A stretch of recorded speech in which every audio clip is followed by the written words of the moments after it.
All right, let's talk about something we've all seen, right? That little icon of a spy, maybe with a trench coat and glasses. Incognito mode or private browsing. It feels like it promises this secret, untraceable trip across the internet. But what if I told you that whole idea of being a digital ghost is pretty much a myth? So let me ask you straight up. Do you really believe that when you flip on that private mode, you just disappear? That all your digital footprints just vanish into thin air? Well, if you do, hey, you're not alone, but the reality is a whole lot more complicated. And I'm not just guessing here. Check this out.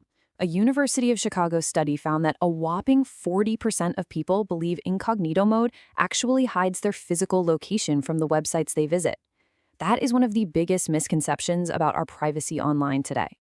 Okay, so if it's not some magic invisibility cloak, then what in the world is it actually for? Let's get into what it really does, because its actual purpose is much smaller, and it's all about what's happening or not happening right on your device. Here's the most important thing to remember. Incognito mode is all about local privacy. Think of it like this. It gives your browser a temporary case of amnesia. The second you close that private window, poof, it forgets all the websites you went to, all the forms you filled out, but only on that specific computer or phone. So let's break this down. On the one hand, yeah, it does what it says. It deletes your local browsing history, the cookies, all that stuff.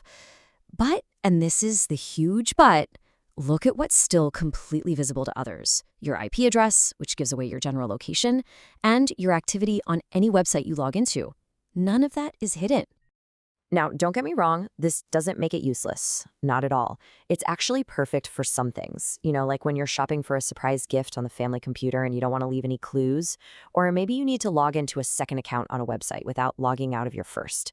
It's a tool for device-level privacy, not for internet-wide anonymity. So this brings us to the big question. If private mode is really just tidying up your computer after you're done, then who can still see everything you're up to online? Well, the list is probably longer than you think. I love this quote because it just hits the nail on the head. Incognito mode is not an invisibility cloak. It's really more like a self-tidying room. Yeah, it looks clean after you leave, but everyone in the hallway saw you go in, and they saw you come out. So first up on the list of who's watching, your internet service provider. The company you pay for your Wi-Fi every month, every single request you make on the internet goes straight through their servers. They see the address of every digital place you visit, incognito or not. And it's the exact same idea if you're at work or at school. If you're on their network, the network administrator has a bird's eye view of all the traffic. Going incognito doesn't do a thing to hide you from the very network you're connected to. And of course, the websites themselves can still see you. I mean, if you open a private window and then log into your Google account or your Facebook account, well, they obviously know it's you. Plus, your IP address acts like a digital return address, giving them a pretty good idea of your location. But tracking can get even sneakier. There's this technique called browser fingerprinting. Even without cookies, websites can gather all these tiny, seemingly random details about your device, like your screen resolution, your operating system, the fonts you have installed. And when they put all those pieces together, they create a profile so unique, it's like a real fingerprint, allowing them to track you across the web. It's kind of wild, right? Okay, so with all of this tracking going on, if incognito mode isn't the real answer for online privacy, then what is? Is there anything that actually works? Well, the good news is yes, there is a tool designed specifically for this job. And that tool is a VPN, which stands for Virtual Private Network. Now, a VPN does what most people think incognito mode does. It creates a secure, encrypted tunnel for all your internet traffic. And this is the important part. It masks your real IP address, making it look like you're browsing from a totally different place.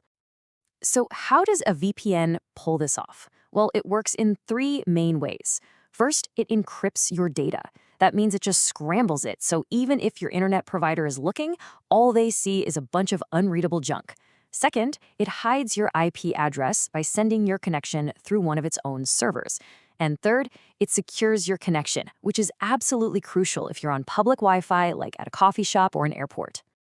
So we have two tools in our privacy toolkit here, incognito mode and a VPN. And it's important to remember they're not enemies. They're just designed for completely different jobs. The key is just knowing which one to grab and when.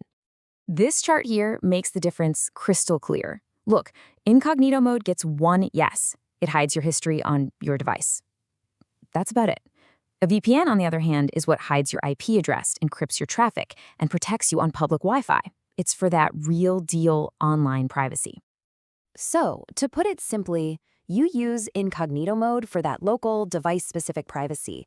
You're at the library, you're borrowing a friend's laptop, or you're just trying to keep those birthday gift ideas secret from anyone who might use your computer after you. And you use a VPN when you need true online privacy and security from the outside world.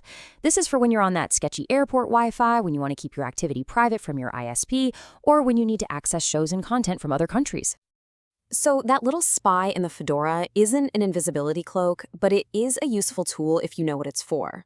And for real privacy, a VPN is your shield. So the real question is, now that you know who's pretty much always watching, have you been leaving your digital front door wide open?